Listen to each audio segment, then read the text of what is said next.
Hello बच्चों, चलिए प्रश्न पढ़ते हैं। बोला गया बच्चों प्रश्न में एम द्रव्यमान का एक रेडियोधर्मी नाभिक आवृत्ति म्यू का फोटोन उत्सर्जित करता है तथा नाभिक प्रक्षेपित करता है। प्रक्षेपित ऊर्जा होगी। 4 विकल्प दिए गए बच्चों, बताना है कौन सा विकल्प सही है। तो आइए बच्चों प्रश्न के लिए सर्वप्रथम मुख्य अवधारणा की चर्चा करते हैं। मुख्य अवधारणा तो देखिए बच्चों, अगर इस स्थिति में बात की जाए तो कोई भी कण जिसका द्रव्यमान m है और ये अगर v वेग से बच्चों ये गति कर रहा है तो इसका संवेग दिया जाता है बच्चों p बराबर द्रव्यमान गुना वेग से दिया जाता है। अब देखिए बच्चों, डी ब्रोगली ने बच्चों ऐसा बताया कि अगर कोई भी कण जिसका द्रव्यमान है और अगर उसके पास संवेग है तो उससे संबंधित तरंग दैर्ध्य होती है बच्चों h बटा p के। h बच्चों यहाँ पर प्लांक नियतांक होता है जिसका मान होता है बच्चों 6.6 गुणा 10⁻34 जूल सेकेंड। और बच्चों किसी भी कण की अगर गतिज ऊर्जा देखी जाए तो ये होता है 1/2 m v का वर्ग। और बच्चों अगर तरंग दैर्ध्य और वेग में संबंध देखा जाए तो v बराबर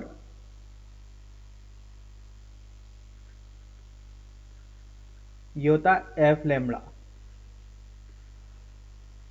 किसी भी तरंग से बच्चों तरंग दैर्ध्य होती है, आवृत्ति होती है और उसका वेग होता है तो उनके बीच में संबंध v बराबर f लैम्बडा। f को बच्चों न्यू भी लिख सकते हैं, तो यहाँ प्रश्न में न्यू का यूज किया गया है तो न्यू के रूप में लिखते तो h बराबर न्यू लैम्बडा। आइए बच्चों प्रश्न को हल करते हैं मुख्य अवधारणा के आधार पर। m द्रव्यमान का रेडियोधर्मी नाभिक है जिसका द्रव्यमान m है। आवृत्ति का फोटोन उत्सर्जित करता है। जो फोटोन उत्सर्जित करता है बच्चों उसकी आवृत्ति कितनी है, न्यू है, तो इसका वेग कितना होगा, v होगा। तो देखिए बच्चों, जो यहाँ पर उत्सर्जन ऊर्जा है वो कितनी है, E है। अगर इसकी ऊर्जा उत्सर्जन ऊर्जा बच्चों E हुई है तो देखिए अगर यहाँ से इसका तरंग दैर्ध्य देखा जाए तो लैम्बडा बराबर होगा बच्चों h बटा p। तो इसका संवेग होगा बच्चों लैम्बडा बराबर h बटे m गुणा c से, क्योंकि बच्चों जो इसका वेग होगा ये किसके बराबर होगा, प्रकाश के वेग के बराबर होगा। तो यहाँ से जो संवेग होगा बच्चों वो होगा, इसका द्रव्यमान m है और वेग की जगह बच्चों c प्रकाश का वेग लिखा जाएगा तो वो क्या होगा, c होगा। ठीक है, तो इसका संवेग हो गया बच्चों h बटा m गुणा c से हो गया। अब बच्चों अगर इसकी ऊर्जा देखी जाए तो इसके पास गतिज ऊर्जा होगी, क्योंकि v वो का फोटोन उत्सर्जित करता है तो गतिज ऊर्जा किसके बराबर होगी, 1/2 m c का वर्ग, क्योंकि बच्चों वेग c के बराबर है, ये किसके बराबर होगा, e के। तो यहाँ से c आ गया बच्चों 2e बटा m और इस पूरे का क्या हो जाएगा बच्चों, वर्ग हो जाएगा। तो इसको समीकरण नंबर 1 नाम देते हैं बच्चों, इसको समीकरण नंबर 2 नाम देते हैं। अब देखिए बच्चों c का मान समीकरण नंबर 1 में रखने पर तो समीकरण नंबर 1 व 2 से देखिए बच्चों लैम्बडा बराबर होगा h बटे m। अब देखिए बच्चों c का मान रखते तो c का मान वर्गमूल 2e बटा m है, तो लैम्बडा यहाँ से होगा बच्चों h बटा वर्गमूल 2m e।